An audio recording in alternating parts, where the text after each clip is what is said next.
Kegagalan meraih trofi Liga Champions dan La Liga musim lalu jadi evaluasi besar Real Madrid. Meski hanya mempersembahkan Copa del Rey, Carlo Ancelotti masih diberi kepercayaan. Musim depan akan jadi tahun terakhir Don Carlo melatih El Real. Pelatih asal Italia itu diprediksi bakal memberikan perpisahan terbaik serta mewariskan skuad muda berbahaya. Dengan tambahan amunisi baru seperti Jude Bellingham dan Arda Güler, Madrid diprediksi bakal meledak. Bagaimanakah siasat besar Real Madrid mengembangkan kejayaan mereka yang redup musim lalu?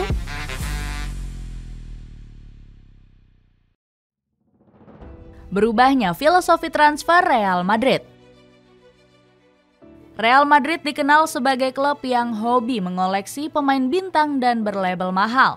Sebut saja Cristiano Ronaldo, Ricardo Kakak, hingga Gareth Bale yang didatangkan dengan mahar fantastis. Namun kebiasaan tersebut sudah mulai ditinggalkan oleh manajemen Los Blancos. Mereka kapok dengan banyaknya pemain yang dibeli mahal, namun penampilannya tidak sesuai ekspektasi. Periode tersebut sudah terjadi setiap musimnya hingga transfer Eden Hazard di tahun 2019. Didatangkan seharga 100 juta euro, penyerang Belgia ini gagal mengemban beban berat yang dipikul. Hazard gagal menjadi penyerang ganas karena cedera yang kerap menghantuinya. Tak mau mengulangi hal serupa, Real Madrid mulai mengubah pola transfernya pada musim 2021-2022. Saat itu, El Real secara mengejutkan hanya merekrut 2 pemain dan menghabiskan 31 juta euro saja. Kedua pemain itu adalah Eduardo Camavinga dari Rennes dan David Alaba dari Bayern Munchen. Diketahui, di musim itu El Real hanya membeli Camavinga dengan mahar 31 juta euro, sedangkan David Alaba didatangkan secara bebas transfer. Di musim berikutnya mereka melakukan hal yang serupa. El Real hanya merekrut 2 pemain saja seperti Aurelien Tchouaméni dengan mahar 80 juta euro dan Antonio Rudiger secara bebas transfer. Kondisi yang janggal tersebut sempat membuat banyak pihak menuding Real Madrid mengalami masalah finansial. Namun tuduhan tersebut dibantah oleh Carlo Ancelotti selaku pelatih El Real. Kami membuat penilaian pemain secara individu. Kuncinya ada di situ. Klub menentukan rotasi yang harus tampil dan butuh istirahat sehingga kami tidak perlu mendatangkan pemain, ucap Ancelotti. Padahal saat itu banyak yang mengkritik El Real harus membeli pelapis untuk Karim Benzema. Namun, Florentino Perez selaku presiden klub menenangkan kegundahan tersebut dan mengatakan, "Lihatlah penyerang-penyerang yang kami miliki. Benzema tidak akan sakit. Namun jika dia tiba-tiba sakit atau cedera, kami memiliki banyak penyerang yang bisa menggantikannya." Masih percaya kepada Carlo Ancelotti. Florentino Perez secara mengejutkan masih mempercayakan kursi kepelatihan kepada Carlo Ancelotti di musim depan. Padahal di musim lalu performa Los Blancos cukup anjlok bersama Don Carlo. Mereka hanya bisa memenangkan trofi Copa del Rey saja. Sementara El Real gagal juara La Liga setelah hanya bisa finish di peringkat 2 dengan terpaut 10 poin dari Barcelona. Puncaknya terjadi saat mereka dikalahkan oleh Manchester City di babak semifinal Liga Champions musim lalu. Los Blancos dibantai habis-habisan di Etihad Stadium saat leg kedua dengan agregat 5-1.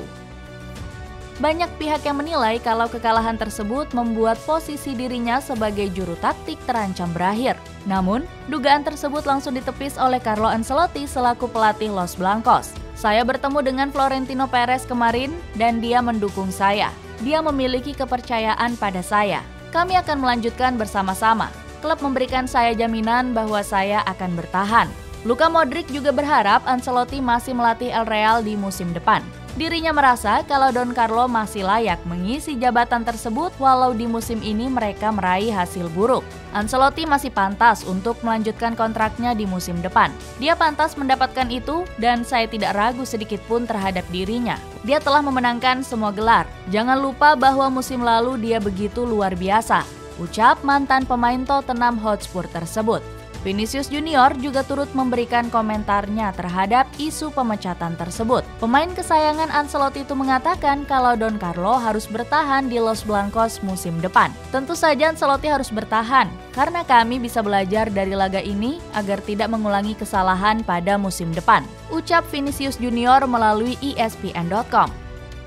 Banyaknya dukungan kepada Don Carlo untuk terus melatih Real Madrid tak lepas dari pembuktiannya. Salah satu yang mengejutkan adalah saat Real Madrid juara Liga Champions pada musim 2021-2022. Padahal saat itu, skuad Real Madrid dihuni pemain yang sudah mulai tua, seperti Karim Benzema, Luka Modric, Toni Kroos, hingga Gareth Bale.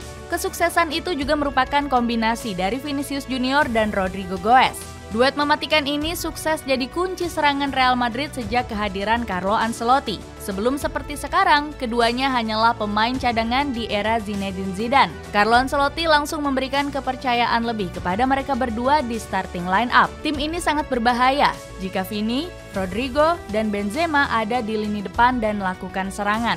Mereka sangat kreatif dan cepat dalam mengolah bola, sehingga sulit bagi lawan untuk menghentikan mereka, ucapnya. Ancelotti juga mengembangkan potensi pemain muda lainnya. Sebut saja Federico Valverde, Aurelian Tchouaméni, dan Eduardo Camavinga. Tak jarang, mantan pelatih Everton ini jeli melihat potensi dengan melakukan eksperimen kepada pemain mudanya, seperti Camavinga yang diubahnya sebagai bek sayap. Real Madrid musim depan. Untuk membahas potensi Real Madrid musim depan, kita perlu mendengar sedikit interview Ancelotti setelah gagal memenangkan Liga Champions dan La Liga.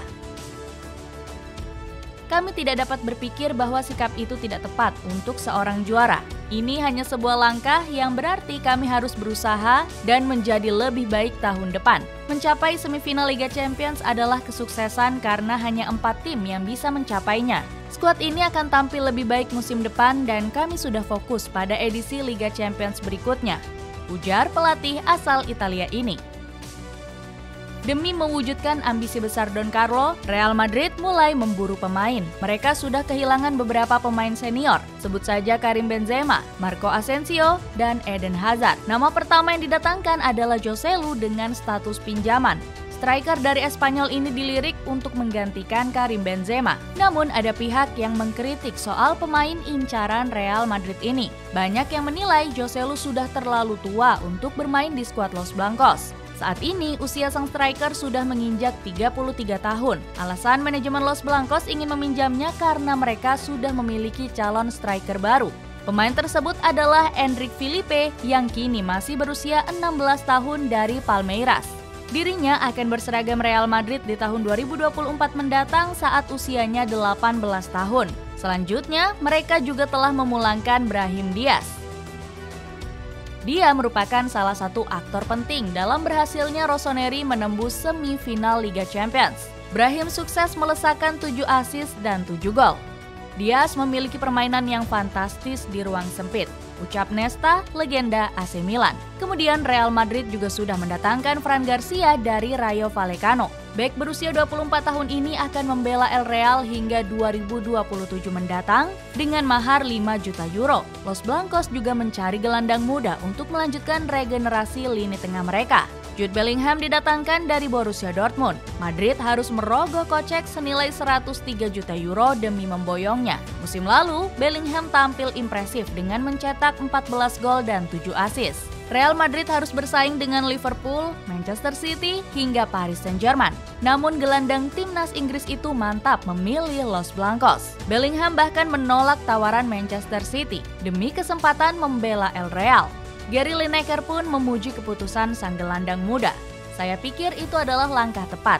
Kita semua tahu betapa suksesnya Real Madrid. Bellingham akan cocok bermain di sana.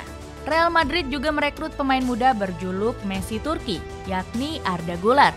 El Real membajak perburuan wonderkid Fenerbahce itu dari rival mereka Barcelona.